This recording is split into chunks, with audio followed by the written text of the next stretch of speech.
नमस्कार, मैं हूं संजय। आप देख रहे हैं एसटीएन का विशेष कार्यक्रम हमारा शहर हमारा वार्ड। जी हाँ, इस वक्त मैं खड़ा हूं एक ऐसे वार्ड में जो शहर की सीमा में है और उसके बाद ऐसा रास्ता शुरू होता है जो जंगलों से होता हुआ रावत भाटा चित्तौड़ की तरफ जाता है। मैं बात कर रहा हूं नया गांव का कुछ हिस्सा रोजड़ी आवली को मिलाकर बनाया हुआ एक वार्ड है जो कोटा दक्षिण नगर निगम में आता है। वार्ड नंबर 29, विधानसभा है रामगंज मंडी। कहने को तो रोजड़ी नया गांव ये काफी पुराने आबादी है। यहाँ पर रियासत कालीन आबादी है और उसके बाद इसका विस्तार होता गया, लोग आते गए और आबादी बढ़ती गई, सुविधाओं की मांग उठी। मगर इन लोगों के साथ सबसे बड़ी समस्या ये आई कि वन विभाग का होने का इन पर ठप्पा लग गया और जो मूलभूत सुविधाएं है उनसे महरूम हो रहे यहाँ के लोग। ऐसा नहीं है कि सरकार और स्थानीय जनप्रतिनिधि की कोशिश नहीं रहती है, बावजूद उस पे भी वन विभाग का जो ठप्पा लगा हुआ है वो इनके लिए दुखदाई साबित हो रहा है। और सबसे बड़ी बात आती है रोजमर्रा की आम जिंदगी में काम आने वाली चीजों के लिए इनको तरसना पड़ता है। आपको बता दूं कि सबसे ज्यादा पानी की शिकायत चंबल के किनारे कुछ ही दूरी पर बस चंबल नदी बहती है और इस बस्ती में खास करके गर्मी के समय यहाँ पर पानी के लिए इनको टैंकरों का सहारा लेना पड़ता है जो इनके लिए पर्याप्त नहीं होता है। हर बार इनको सड़कों पर आके लड़ाई लड़नी पड़ती है, जल विभाग और अधिकारियों को जाकर बोलना पड़ता है और उसके बाद जो सुविधा मिलती है, जो टैंकर मिलते हैं वो ऊंट के मुंह में जीरा साबित होता है। और इसके अलावा बात करें, काफी संख्या में यहाँ पशुपालक रहते हैं। जी हाँ, गुर्जर समुदाय के लोग भी यहाँ ज्यादा संख्या में रहते हैं और उनके लिए जो पशुधन है उनके लिए जो पानी की व्यवस्था होनी चाहिए वो भी पर्याप्त नहीं होता है। और इसको लेकर आज एसटीएन की टीम यहाँ पर पहुंची। वार्ड नंबर 29 से नया गांव आवली रोजड़ी। महिलाओं की उपस्थिति देखिए, ये वो महिलाएं हैं जो सुबह उठने के साथ ही और रात को सोने के वक्त तक पानी की चिंता में लगी रहती है। कब टैंकर आएगा, आज आएगा या नहीं। अपने संपर्कों से टैंकर के बारे में जानकारी लेते हैं और उसके बाद पानी आता है तो इनके घर गृहस्थी का जो कार्य होता है वो पूरा होता है। और जब टैंकर नहीं आता है तो इनके चेहरे की मायूसी साफ तौर पर नजर आती है। कुछ महिलाओं से इनकी पीड़ा जानेंगे, किस तरह यहाँ पर उनकी जिंदगी का बसर हो रहा है। आप बताएं, यहाँ पर पानी का क्या समस्या है आपको? मांगा तो पानी कोई नहीं, मांगा तो टैंकर भी ना हुआ और मोटर थी जो अभी बाहर दे रहा तो कहीं कोई नहीं। देवनारायण जाके मैं चलिए बेवड़ो बरबर। यहाँ के पास में मंदिर है देवनारायण, वहां से लेके ये पानी आते हैं। कितना पानी लाना पड़ता है, कितने चक्कर लगाने पड़ते हैं? बहुत सारे, सुबह से शाम तक यही काम। अच्छा, आप बताएं आपको क्या समस्या आती है पानी को लेके? पानी की समस्या ना तो कोई सुनता हमारी, ना हमारी तरफ टैंकर आते और मोटर है वो भी खराब हो गई। अभी सुबह से यही परेशान हो रहे, पानी कहाँ से लाएंगे? अच्छा, पूरे इलाके में यही हालत है? यही हालत है।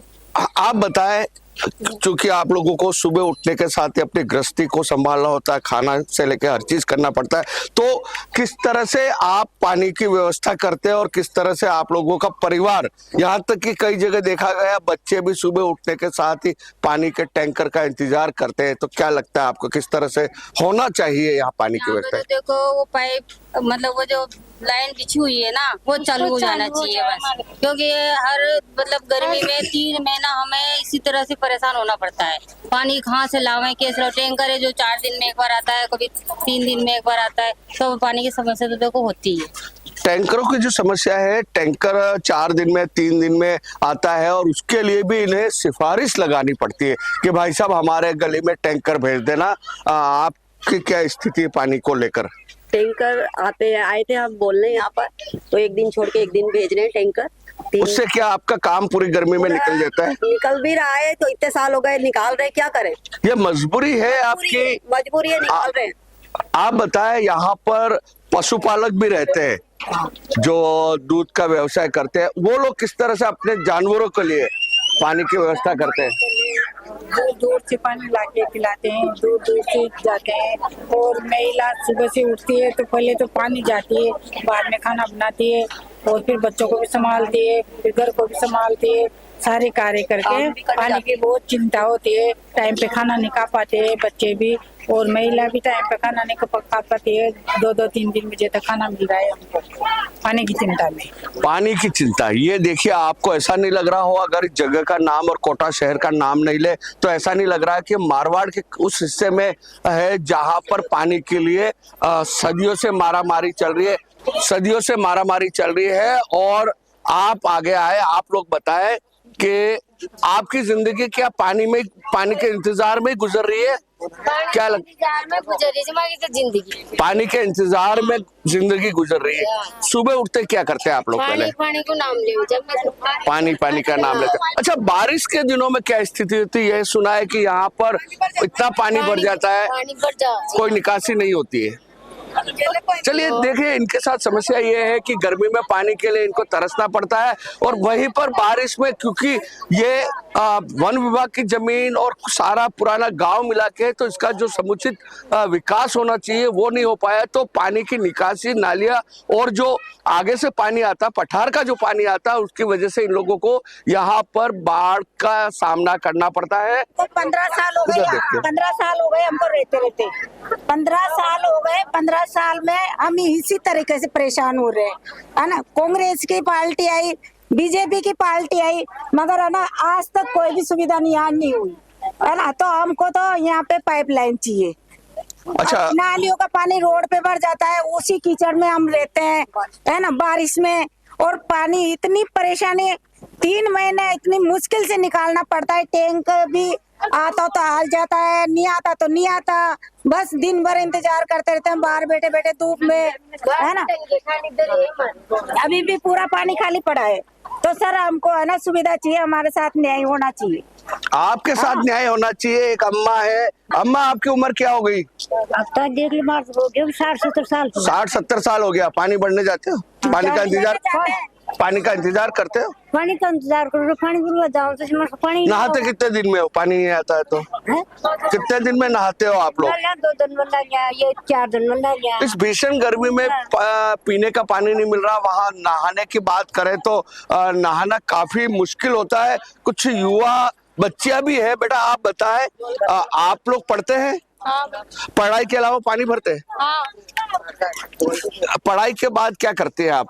कुछ ही टैंकर आता है, पानी भरने जाते हैं, और अगर टैंकर भी नहीं आता है तो इधर दूर बोरिंग है, वहाँ से पानी भर के लाते हैं। अच्छा, लाते कहाँ से आप लोग पानी? ऐसे ही मतलब सिर पे लेके आते हैं। अच्छा, आप लोगों के परिवार के जो पुरुष है वो लोग भी आप लोगों की मदद करते हैं? या बिल्कुल करते हैं।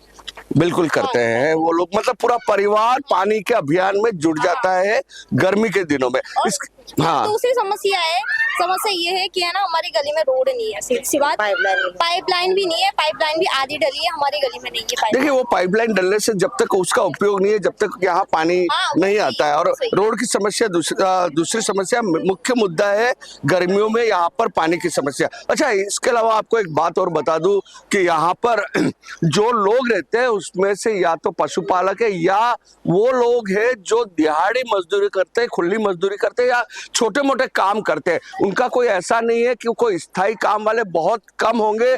और तो कुल मिलाकर ये कहा जाए तो इन लोगों को सबसे बड़ी समस्या ये आती है कि यहाँ पर अपनी जिंदगी बसर करने के लिए उनको जद्दोजहद करनी होती है।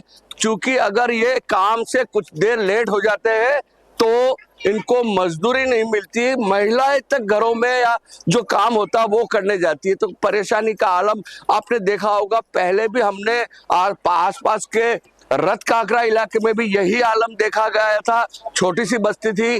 तो आप बताएं, आप युवा है, यहाँ की जो स्थिति है, शुरू से ही ये स्थिति है, कुछ सुधार की उम्मीद है या नहीं? देखो, एक तरीके से क्या होता है कि जो गर्मी के दिन होते हैं इसमें यहाँ ज़्यादातर लोग बोरिंग का पानी पी रहे हैं, और क्या नाम से ये गर्मी के अंदर इसका जल स्तर नीचे गिर जाता है, जिससे लोगों को परेशानी होती है पानी की समस्या को लेकर। और राजस्थान सरकार द्वारा व माननीय मंत्री जी दिलावर साहब व हमारे लोकसभा अध्यक्ष ओम बिरला जी द्वारा यहाँ पे जनता को पानी पिलाने के लिए कहीं बोरिंग भी करवाई गई है। और 1 साल के अंदर कुछ पाइपलाइन, प्रधानमंत्री जल मिशन योजना के अंतर्गत कुछ पाइपलाइनें भी बिछाई गई है। एरिया बड़ा है, समय लगता है, तो धीरे धीरे यहाँ की जो बस्ती है उसके निवारण के लिए, उसके समाधान के लिए माननीय मंत्री जी व लोकसभा अध्यक्ष ओम बिरला जी द्वारा पाइपलाइन बिछाने का कार्य प्रगति पर है और यहाँ पर अभी 2.5 करोड़ रुपए का बजट वैसे आपको बता दूं, बिरला जी का एक बयान था कि आने वाले कुछ सालों बाद राजस्थान का कोई भी गांव ऐसा या ढाणी ऐसी नहीं होगी जहां पानी की उपलब्धता नहीं होगी। तो आपको क्या लगता है? जी बिल्कुल बिल्कुल। हम बात कर रहे हैं यहाँ नया गांव की। काफी समय से कुछ लोगों ने कहा कि कांग्रेस की भी सरकार आई, भाजपा की भी आई, मगर कहीं सुनवाई नहीं हुई। तो क्या लगता है कि आने वाले समय पे शहर के नजदीक है, शहर में है, निगम में आता है, चंबल पास में, उसके बावजूद भी ये हालात के कारण क्या है? देखो धीरे धीरे कारण क्या मैं पूछ रहा हूँ, ऐसे हालात इतने पुरानी बस्ती देखो में। ये क्या है, चंबल के पास में है, लेकिन गर्मी के अंदर ही यहाँ पे पानी की समस्या रहती है और उसके लिए समाधान के लिए भी लगातार प्रयासरत है। बस्ती बड़ी होने की वजह से क्या है कि घर घर तक पानी पहुंच नहीं पाता। आज मैंने माननीय मंत्री जी को भी पत्र लिखा था और पत्र में अवगत भी कराया था उनको कि जो टैंकर है उनकी अवधि बढ़ा दे, और माननीय जो मंत्री जी से मेरी बातचीत हुई थी तो उस विषय में उन्होंने बताया था कि टैंकर बढ़ा दिए हैं कलेक्टर साहब से बात करके, और जल्द 1 साल के अंदर। जब देखिए आपने जो कहा कि टैंकर बढ़ा दिया, इसके अलावा बात करो तो टैंकर तो बढ़ा दिया जाता, मगर जो सप्लाई आनी चाहिए टैंकर के माध्यम से, ये एक बहुत कटु सत्य है कि टैंकर वाले भी पूरी तरह से सप्लाई नहीं करते, जिसको लेकर भी ये जो इतने लोग खड़े हैं ये यहाँ पर अपनी पीड़ा एसटीएन के सामने बयान करने आए हैं। तो क्या आपसे पूछूंगा, आपको क्या लगता है कि यहाँ आने वाले टाइम पे आप लोगों को ये समस्या से निजात मिल जाएगी? हाँ, उम्मीद तो यही है। उम्मीद तो कई सालों से आप लोगों को हो रही है, मगर तो उम्मीद ही तो कर सकते हैं। उम्मीद कर सकते हैं। तो किस तरह से आप पुरुष है, आप काम धंधा करते होंगे, तो किस तरह से आपकी गृहस्थी जिसमें पानी एक अहम रोल रखता है उसमें आप अपनी भागीदारी निभाते हैं? महिलाओं की तो है, उनका तो सारा काम पानी से पड़ता है, तो आप लोग किस तरह से सहयोग करते हैं? टैंकर आते तो उसे भर के टंकी में डालते हैं। आप लोग पूरी तरह से मदद कर। टैंकर रेगुलर आते हैं क्या? एक दिन छोड़ के एक दिन छोड़। कई लोगों का कहना 3-3 4 दिन तक नहीं आता है।